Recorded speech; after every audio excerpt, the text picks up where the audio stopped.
éducation sexuelle dans les écoles pour les enfants. Je ne sais pas ce que tu penses par rapport à ce sujet, mais moi, ça m'a choqué, pour être sincère. Pourquoi qu'on veut mettre ça dans les écoles, à la maternité ou d'autres classes, pour les enfants? À mon avis, les enfants, ils sont dans un monde imaginaire, ils sont dans un monde de fantaisie. Aucun de nous a vécu ça dans notre enfance. Les parents n'en parlent pas de sexualité à ce moment-là, tout simplement parce que les enfants, ils ne sont pas prêts à comprendre de quoi il s'agit. L'enfance n'est pas fait pour cela, c'est pas la bonne époque. L'enfance est remplie d'imagination, de couleurs, de fantaisie. L'enfant a besoin de jouer, d'expérimenter, de rêver dans ce monde de couleurs. C'est ça que ça va construire sa santé mentale, psychologique. Il n'est pas dans cette phase, dans le bon moment, exactement pour apprendre sur le sujet des sexualités. C'est pas la bonne époque. Ça va rien comprendre. Il va rien absorber comme information à ce moment-là. Ça m'a bien choqué quand j'ai vu ça sur Internet.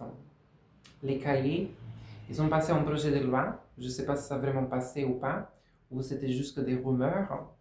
Mais ça m'a choqué quand j'ai vu ça, cette information dans les réseaux. Parce que parler des pénis ou des vagins à des enfants, il n'y a pas de sens.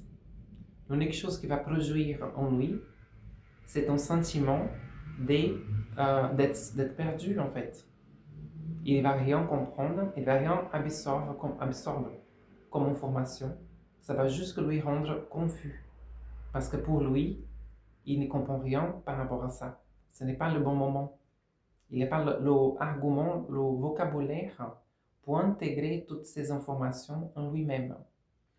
Moi, je pense qu'une démarche positive en tant qu'éducation sexuelle, entre guillemets, pour les enfants, serait tout simplement de laisser les jouer à l'école, des garçons et des filles, tous ensemble.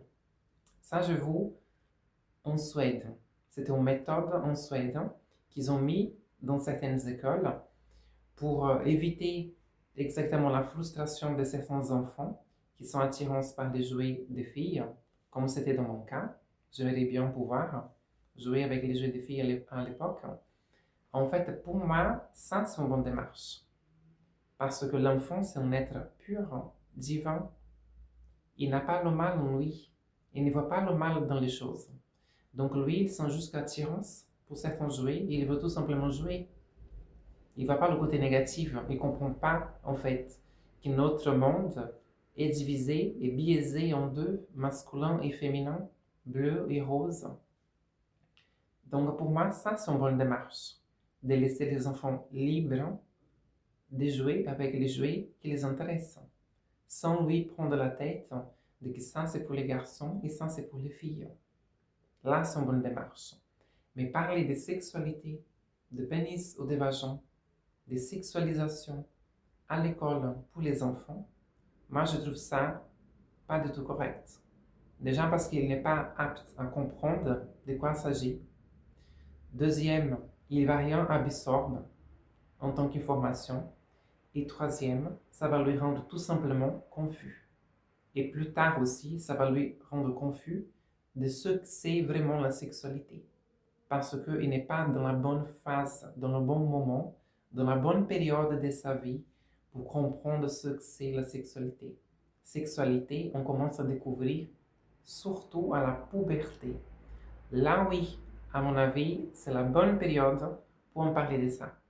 Et malheureusement, à l'école, on ne parle pas sur la diversité sexuelle, orientation sexuelle, sur les personnes hermaphrodites, par exemple, sur les personnes albines, sur les personnes asexuées, démersexuées, la diversité sexuelle.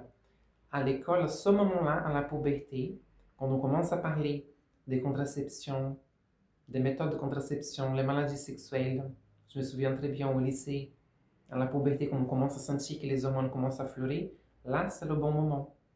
Mais à l'école, on apprend sur le pénis, sur les vagins, sur la reproduction humaine, mais on ne parle pas de la diversité sexuelle de l'être humain. Et pourtant, quand on sort dehors, ça bel et bien existe. C'est à ce moment-là précis, à la puberté, quand on commence à se découvrir en tant qu'individu, à essayer de trouver sa tribu, à découvrir sa propre personnalité, à la forger en tant que personnalité, à ce moment-là qu'on doit parler de sexualité et pas à l'enfance. Parce qu'à l'enfance pour moi, c'est une époque imaginaire, c'est une phase humaine dans l'imagination, la créativité, la fantaisie. On ne doit pas mêler sexualité avec l'enfance, ce n'est pas compatible. Ça, c'est mon point de vue personnel. Je pense que beaucoup d'entre vous partagent la même idée. À la puberté, oui, on devait parler de sexualité dans toutes ses formes. Parce qu'aujourd'hui, récemment, je fais aussi une intervention à l'université et je répète à chaque fois la précédente vidéo, peut-être sur vous, qu'à l'école, on n'apprend pas par rapport à la diversité sexuelle. Et c'est pour ça qu'on crée des adultes confus. Donc en fait, à la puberté, on ne parle pas, mais maintenant, ils veulent parler de sexualité à des enfants. Donc à mon avis, c'est complètement... tout est très mélangé en fait. Il n'a pas de sens. Ce n'est pas une bonne démarche tout ça. Donc en tant que solution, pour les enfants, pour casser tous ces tabous de la dualité homme-femme, genré ou bleu et rose, à mon avis, une bonne démarche pour les enfants, à la maternelle, etc., c'est tout simplement de laisser les jouets des garçons et des filles mélangés.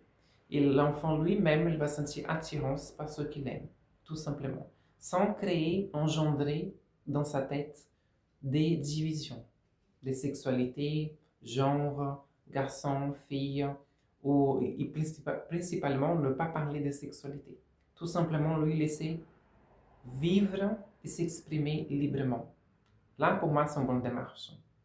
Après, dans la puberté, au lycée, à ce moment-là, on parle de sexualité.